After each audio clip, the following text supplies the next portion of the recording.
आप देख रहे हैं सी न्यूज भारत और मैं हूं आपके साथ ज्योति अरोड़ा। वक्त हो गया है न्यूज बुलेटिन का, जिसमें हम जानेंगे कि आज कहां यातायात पुलिस द्वारा 160 से अधिक वाहनों का किया गया चालान, कहां डेंगू मलेरिया आदि रोगों को लेकर जिलाधिकारी चंद्र प्रकाश सिंह आज प्रेस कॉन्फ्रेंस की, कहां के कार्यकर्ता आम जनता से बढ़ती हुई महंगाई पर विरोध पत्र लिखवाकर प्रधानमंत्री मोदी को भेजेंगे पत्र। इन सभी खबरों को जानेंगे विस्तार से, तो आइए निगाह डालते हैं इस वक्त की बड़ी खबरों पे। बरेली के बहेड़ी में मीडिया से बात करते हुए समाजवादी पार्टी के राष्ट्रीय प्रवक्ता राजेंद्र चौधरी ने बड़ा बयान दिया है। उन्होंने कहा, किसानों, नौजवानों और महिलाओं का उत्पीड़न करने और भ्रष्टाचार में लिप्त बीजेपी के नेताओं और ऐसे अधिकारियों के खिलाफ प्रदेश में समाजवादी पार्टी की सरकार बनने के बाद जांच की जाएगी। साथ ही उन्होंने कहा कि चाहे कितना भी बड़ा कोई नेता हो या फिर अधिकारी, जांच में दोषी पाए जाने पर उसके खिलाफ भी सख्त कार्यवाही की जाएगी। बता दें, पड़ोसी राज्य उत्तराखंड से वापस लौटते वक्त सपा कार्यालय पहुंचे समाजवादी पार्टी के राष्ट्रीय सचिव एवं मुख्य प्रवक्ता राजेंद्र चौधरी का सपा कार्यालय पर जोरदार स्वागत किया। इस दौरान जिलाध्यक्ष अगम मौर्य, पूर्व मंत्री अताउर रहमान भी मौजूद रहे। इस बीच मीडिया से रूबरू होते हुए समाजवादी पार्टी के राष्ट्रीय सचिव व मुख्य प्रवक्ता राजेंद्र चौधरी ने ये बड़ा बयान दिया है। समाजवादी पार्टी किसानों के साथ जो भारतीय जनता पार्टी ने अत्याचार किया है, किसानों का जो उत्पीड़न किया है, जो अपमान किया है, ये हमारा बड़ा मुद्दा है। नौजवानों को रोजगार दिया नहीं 5 साल में। उत्तर प्रदेश की भाजपा की सरकार ने अपने संकल्प पत्र में भाजपा ने कहा था कि हम 70 लाख रोजगार देंगे। पिछले 5 साल में 7 लाख रोजगार भी नहीं मिले और लगातार झूठे आंकड़े दिए जा रहे हैं। ये भी हमारा मुद्दा है और जनता का मुद्दा ये है कि जो कानून व्यवस्था उत्तर प्रदेश की चौपट है, संविधान के अनुसार जो काम सरकार नहीं कर रही है, ये भी मुद्दा है। लोगों का जीवन मुश्किल में फंसा है महंगाई के कारण, सरकारी भ्रष्टाचार के कारण, ये भी हमारा मुद्दा है। सत्ता का जो भाजपा ने दुरुपयोग किया है, ये भी हमारा मुद्दा है। हमारा मुद्दा ये भी है कि भाजपा सरकार ने लोकतंत्र को खतरे में फंसाया है, संवैधानिक संस्थाओं को कमज़ोर किया है, ये भी हमारा मुद्दा है। समाजवादी पार्टी की सरकार बनने पर श्री अखिलेश यादव जी मुख्यमंत्री होंगे 2022 में, तो इन तमाम मुद्दों पर इनकी समीक्षा की जाएगी। जो भी इसके लिए जिम्मेदार होंगे, चाहे अधिकारी हों या भाजपा के सरकार के जो मंत्री रहे हैं, चाहे जो भी किसी भी स्तर के हों, उनके खिलाफ जांच होगी, उनके खिलाफ कार्रवाई होगी। ये हमने जनता से हम वादा कर रहे हैं। इस बार कोई बचेगा नहीं। पिछली बार जो हमारी सरकार थी, उसमें जिस तरह से हमने कोशिश की थी कि इन्हें सुधरने का मौका मिल जाए, लेकिन भारतीय जनता पार्टी अपनी पुरानी आदत से बाज नहीं आई। लोगों में नफरत फैलाना, झूठ फैलाना, दहशत पैदा करना, दूरी पैदा करना, विषमता पैदा करना, जातियों में भेदभाव, वैमनस्य पैदा करना। हम इस बार एक मुद्दे को लेकर के जनता के बीच में जा रहे हैं और सरकार बनने पर हम भाजपा सरकार की जो कुनीति है, जो अत्याचार भ्रष्टाचार भाजपा कर रही है, कानून का राज के साथ जो खिलवाड़ कर रही है, हम समीक्षा करके भाजपा के लोगों के खिलाफ कार्रवाई करेंगे। समाजवादी पार्टी ने जैसे और पार्टियों से गठबंधन किया है, क्या इसी प्रकार शिवपाल यादव जी से भी गठबंधन होगा? ये अधिकार समाजवादी पार्टी के राष्ट्रीय अध्यक्ष श्री अखिलेश यादव जी को है। उन्होंने बार बार कहा है, हम बड़े दलों से कोई गठबंधन करने नहीं जा रहे हैं। जब हम 400 सीट का दावा कर रहे हैं, तो आप इससे अंदाज़ा लगा सकते हैं कि हमारे साथ जो पहले से लोग हैं वो हैं, और अगर और कोई श्री अखिलेश यादव जी के नेतृत्व में काम करने का इच्छुक होगा, उसकी परमिशन भी समाजवादी पार्टी का नेतृत्व देने के लिए बात करेगा, विचार करेगा, और इसका फैसला भी श्री अखिलेश यादव जी करेंगे।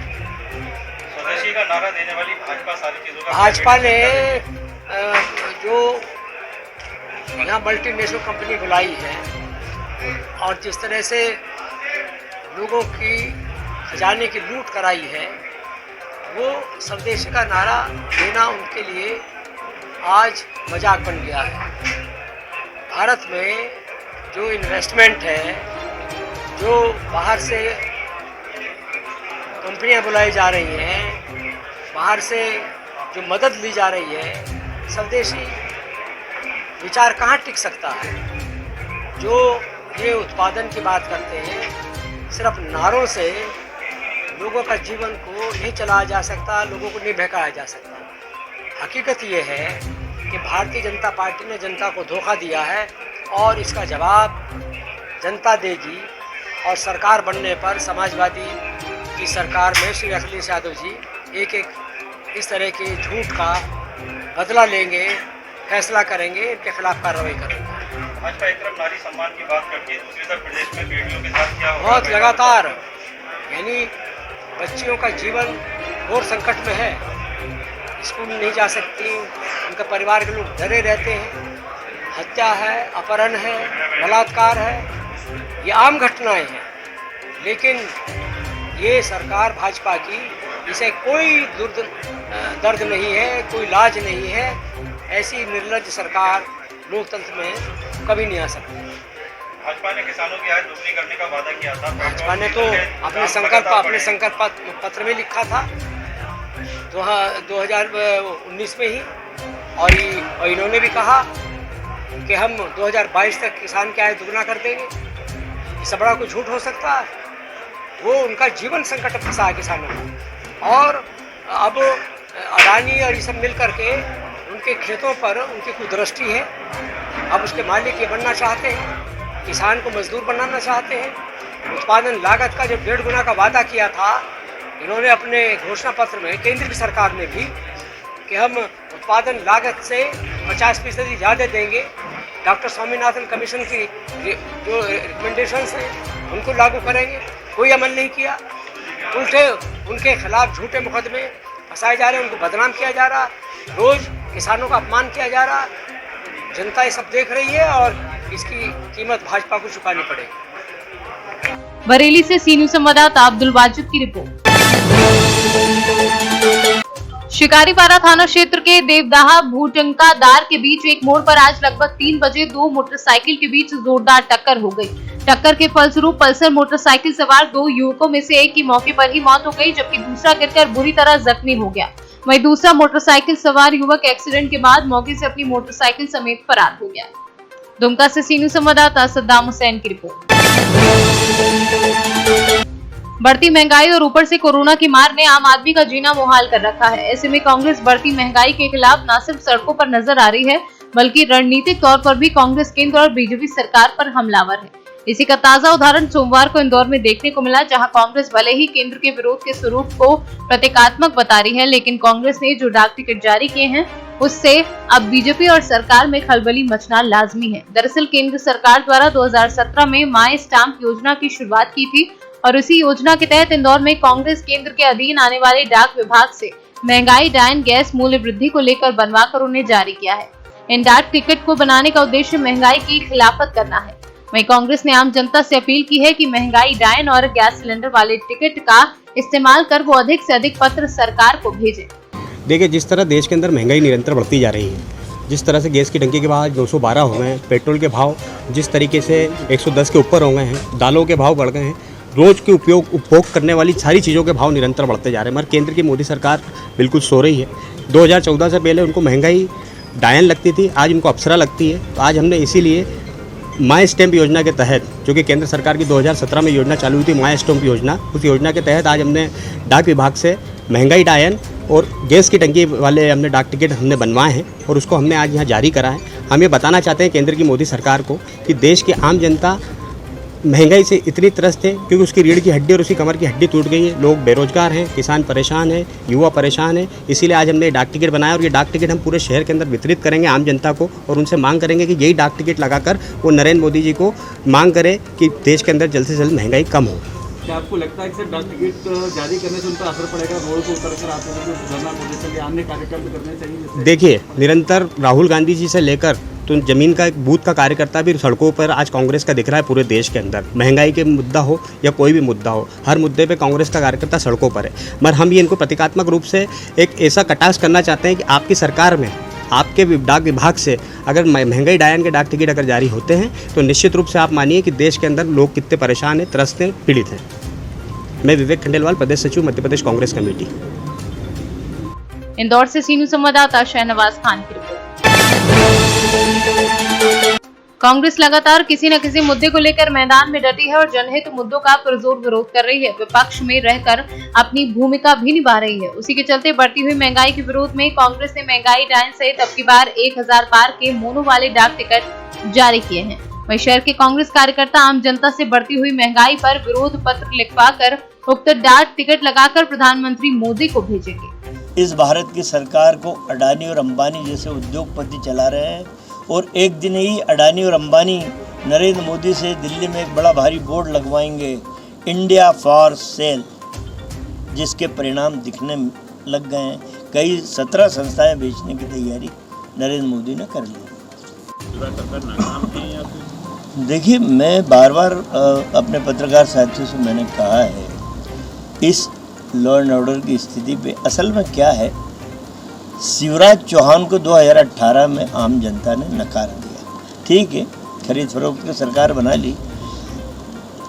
इस प्रदेश का आईएएस और आईपीएस अधिकारी समझ गया कि शिवराज चौहान की आवाज में दम नहीं है। वो बोले तो इधर से सुनो, इधर से निकाल दो, उन्हें 10 फीट गहरे गड्ढे में गाड़ दूंगा। फिर दूसरी बार है नेस्तनाबूद कर दूंगा। फिर तीसरी बार है मेरा प्रदेश छोड़ के चले जाएं। अपराधों का ग्राफ बढ़ता चला जा रहा है। न 10 फीट गहरे गड्ढे में गाड़े गए अपराधी, न नेस्तनाबूद किए गए, न इस प्रदेश को छोड़ के जाने को तैयार है। तो आईएएस और आईपीएस सोचते हैं आज बोल दिया तो कल भूल जाते हैं शिवराज चौहान। तो पकड़ आईएएस और आईपीएस में इनकी है नहीं। भाई आईएएस और आईपीएस एग्जीक्यूट तो करते हैं ना शासन की योजनाओं को, पर इनकी योजनाओं का कहीं दूर दूर तक सफल होने का कोई वजह ही नहीं। वो बताने के उद्देश्य से ये कार्यक्रम रखा गया, ये बताना था कि जब $70 प्रति बैरल तक क्रूड ऑयल आ गया, उस समय 112 रुपये लीटर प्रति लीटर क्यों है। हमारी सरकार में $134, मनमोहन सिंह की सरकार में $134 प्रति बैरल क्रूड ऑयल था, तब हम 68 रुपये में पेट्रोल बेचते थे। उस समय नरेंद्र मोदी साहब मुख्यमंत्री थे और सपना देख रहे थे प्रधानमंत्री बनने का। सपना देखना कोई बुरी बात नहीं। तब उन्होंने एक गाना लॉन्च करवाया था सबसे पहले कि मार्केटिंग के जादूगर तो हैं ये लोग, बीजेपी वालों ने ये कराया था कि सखी सैया तो बहुत ही कमाते, महंगाई डायन खाए जाते। अब महंगाई डायन का स्वप्न सुंदरी हो गई। अब क्या हो गई उसका स्वरूप? महंगाई तो महंगाई है और महंगाई हमेशा डायन रहती है। अब मोदी जी को स्वप्न सुंदरी लग रही है तो वो सोच रहे हैं कि भारत की जनता नासमझ है, लेकिन भारत की जनता नासमझ नहीं है। आने वाले चुनावों के लिए मन में धारित करके बैठी है भारत की जनता कि कोरोना में हमारे परिजन छिने हैं, महंगाई से हमारे घर के चूल्हे नहीं जल रहे हैं। 2023 और 2024 में आम जनता बताएगी कि महंगाई डायन तुमको भी खा सकती। इंदौर से सीनू संवाददाता शहनवाज खान की रिपोर्ट। जनपद कासगंज में डेंगू, मलेरिया आदि रोगों को लेकर जिलाधिकारी चरण प्रकाश सिंह ने आज प्रेस कॉन्फ्रेंस की, जिसमें बताया गया कि जिले पर कंट्रोल रूम स्थापित किया गया है, जिस पर डेंगू एवं गहन बीमारी की सूचना दे सकते हैं, तथा बताया गया कि अपने आसपास गंदा पानी, कीचड़ आदि जमा न होने दें। जिले में कल से दवाई छिड़काव का कार्य प्रारंभ किया जाएगा। कासगंज से सीनू संवाददाता मानपाल यादव की रिपोर्ट। आज पुंछ जिले में यातायात पुलिस द्वारा विभिन्न स्थानों पर डीटीआई पुंछ शौकत अमीन के नेतृत्व में, सोत सूरनकोट और सोत मंडी के नेतृत्व में जिला यातायात पुलिस राजौरी पुंछ आफ्ताब बुखारिया की देखरेख में पुंछ जिले में विभिन्न यातायात उल्लंघनों के खिलाफ संयुक्त नाका स्थापित किया गया। जिसमें 160 से अधिक वाहनों का चालान किया गया। बिना सीट बेल्ट के, बिना दुर्घटना के और बिना ड्राइविंग लाइसेंस के और बिना प्रदूषण प्रमाण पत्र आदि के और 10 से अधिक वाहनों को मौके पर ही घेर लिया गया। इस दौरान उक्त ड्राइव के दौरान 8 से अधिक वाहन जो गलत तरीके से पार्क किए गए थे, उन्हें रिकवरी क्रेन के माध्यम से उठा लिया गया था। पुलिस की ओर से जो स्पेशल ड्राइव चलाई गई है, इसके बारे में बताइए। देखिए, आज पुंछ में हमने एक स्पेशल ड्राइव रखी है, जिसमें मैंने एसओ मंडी और एसओ सुनकोट को भी यहाँ लाया और जॉइंट चलानिंग कर रहे हैं। हम डायरेक्शन आपको बता दिए। तो इसमें हम आज खासकर उन गाड़ियों को चलानिंग कर रहे हैं जो ओवरलोडिंग कर रही हैं, या फिर आज क्रेन भी हमारे साथ है, और जो रॉन्ग पार्किंग चल रही है हॉस्पिटल रोड पे या फिर बस स्टैंड पे, जहाँ कहीं भी रॉन्ग पार्किंग है वो गाड़ियाँ उठा के उनको चलानिंग कर रहे हैं। दूसरा, जो लोग मोटरसाइकिल पे विदाउट हेलमेट जा रहे हैं, हम उनको चलानिंग कर रहे हैं और उनको वार्न भी कर रहे हैं और गाड़ियाँ सीज भी कर रहे हैं। तो अक्सर देखा गया है कि लोग जो है रंग पार्किंग में गाड़ियाँ जो लगा के अपने काम में आगे पीछे निकल जाते हैं, जिससे जो आम आदमी को काफ़ी चलने में दिक्कत होती है। उसके हवाले से आप उनको क्या कहना चाहेंगे? देखिए, मैंने पहले भी आपके प्रेस के माध्यम से रिक्वेस्ट लोगों को की। पुंछ से सीनियर संवाददाता सुनील आनंद की रिपोर्ट। इस न्यूज बुलेटिन में फिलहाल के लिए इतना ही। देश और दुनिया की तमाम बड़ी खबरों के लिए आप देखते रहिए सी न्यूज भारत।